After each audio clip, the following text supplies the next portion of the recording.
ಕೆಲವೊಮ್ಮೆ ನಾವು ಹಿಂದಿನ ದಿವಸ ಪ್ಲ್ಯಾನ್ ಮಾಡಲ್ಲ ಏನು ಬ್ರೇಕ್ಫಾಸ್ಟ್ ಮಾಡೋದು ಅಂತ. ಎದ್ದಿದ ತಕ್ಷಣ ಯೋಚನೆ ಮಾಡ್ತಾ ಇರ್ತೇವೆ, ಏನಪ್ಪ ಇವತ್ತು ಬ್ರೇಕ್ಫಾಸ್ಟ್ ಮಾಡೋದು ಅಂತ.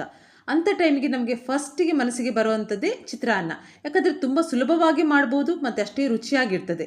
ಸಾಮಾನ್ಯವಾಗಿ ಇದನ್ನು ಎಲ್ಲರೂ ಇಷ್ಟಪಟ್ಟು ತಿಂತಾರೆ. ಆ ಮಧ್ಯೆ ಮಧ್ಯೆ ಸಿಗುವ ಶೇಂಗಾ ಬೀಜದ ರುಚಿ ಇದೆಯಲ್ಲ, ತುಂಬ ಅದ್ಭುತ ಅಂತಲೇ ಹೇಳ್ಬೋದು.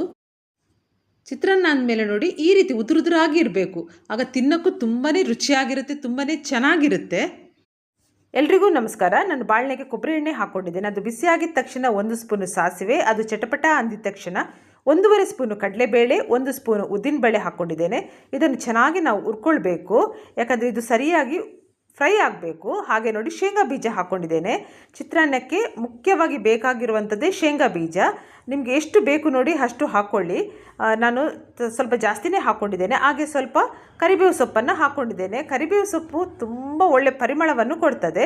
ಚೆನ್ನಾಗಿ ನಾವು ಇದನ್ನು ಹುರ್ಕೊಳ್ಬೇಕು. ಹಾಗೆ ನೋಡಿ ಹಸಿಮೆಣಸಿನ್ಕಾಯಿ, 4 ಹಸಿಮೆಣಸಿನ್ಕಾಯನ್ನು ನಾನು ಈ ರೀತಿ ಕಟ್ ಮಾಡಿ ಹಾಕ್ಕೊಂಡಿದ್ದೇನೆ.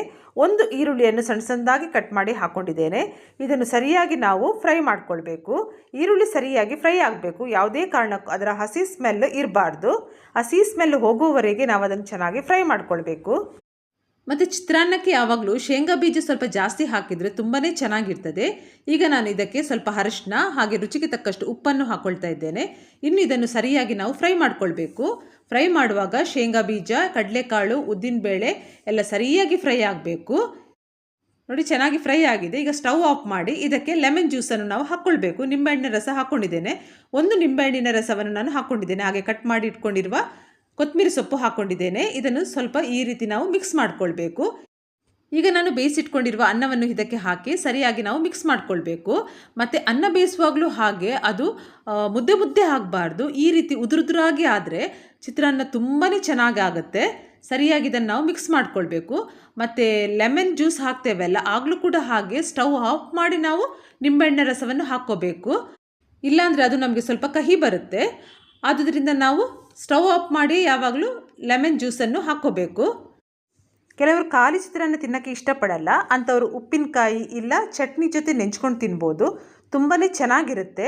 ನಿಮಗೆ ಹೋಟ್ಲುಗಳಲ್ಲಿ ಹೋದಾಗ ಚಿತ್ರಾನ್ನ ಚಟ್ನಿ ಜೊತೆ ಕೊಡ್ತಾರೆ, ತುಂಬ ಚೆನ್ನಾಗಿರುತ್ತೆ. ಮದುವೆ ಮನೆಗಳಲ್ಲೂ ಕೂಡ ಹಾಗೆ ನಿಮಗೆ ಚಟ್ನಿ ಜೊತೆ ಕೊಡ್ತಾರೆ. ಈ ಚಿತ್ರಾನ್ನ ರೆಸಿಪಿ ನಾನು ಕಲ್ತಿರೋದು ಮಾತ್ರ ಬ್ಯಾಂಗ್ಳೂರಲ್ಲಿ ಇರಬೇಕಾದ್ರೆ ನಮ್ಮ ಅಕ್ಕಪಕ್ಕದ ಮನೆಯವರ ಹತ್ರ ಹಾಗೆ ನನ್ನ ಫ್ರೆಂಡ್ಸ್ಗಳ ಹತ್ರ ನಾನು ತುಂಬ ರೆಸಿಪಿಗಳನ್ನು ಕಲ್ತಿದ್ದೇನೆ. ರುಚಿಯಾದ ಚಿತ್ರಾನ್ನ ರೆಡಿಯಾಗಿದೆ ನೋಡಿ. ನಿಮಗೂ ಕೂಡ ಇವತ್ತಿನ ರೆಸಿಪಿ ಇಷ್ಟ ಆಗಿದೆ ಅಂತ ನಾನು ಅಂದ್ಕೊಂಡಿದ್ದೇನೆ. ಇಷ್ಟ ಆದರೆ ನೀವು ಕೂಡ ಇದನ್ನು ಮನೇಲಿ ಟ್ರೈ ಮಾಡಿ, ಲೈಕ್ ಮಾಡಿ, ಕಮೆಂಟ್ ಮಾಡಿ, ಆದಷ್ಟು ಫ್ಯಾಮಿಲಿ ಫ್ರೆಂಡ್ಸ್ ಜೊತೆ ಶೇರ್ ಮಾಡಿ. ಯಾರೆಲ್ಲ ನನ್ನ ಯೂಟ್ಯೂಬ್ ಚಾನಲ್ ಸಬ್ಸ್ಕ್ರೈಬ್ ಮಾಡಿಲ್ವೋ ಪ್ಲೀಸ್ ಸಬ್ಸ್ಕ್ರೈಬ್ ಮಾಡಿ, ನನಗೆ ಸಪೋರ್ಟ್ ಮಾಡಿ. ಎಲ್ಲರಿಗೂ ನನ್ನ ಪ್ರೀತಿಯ ಧನ್ಯವಾದಗಳು.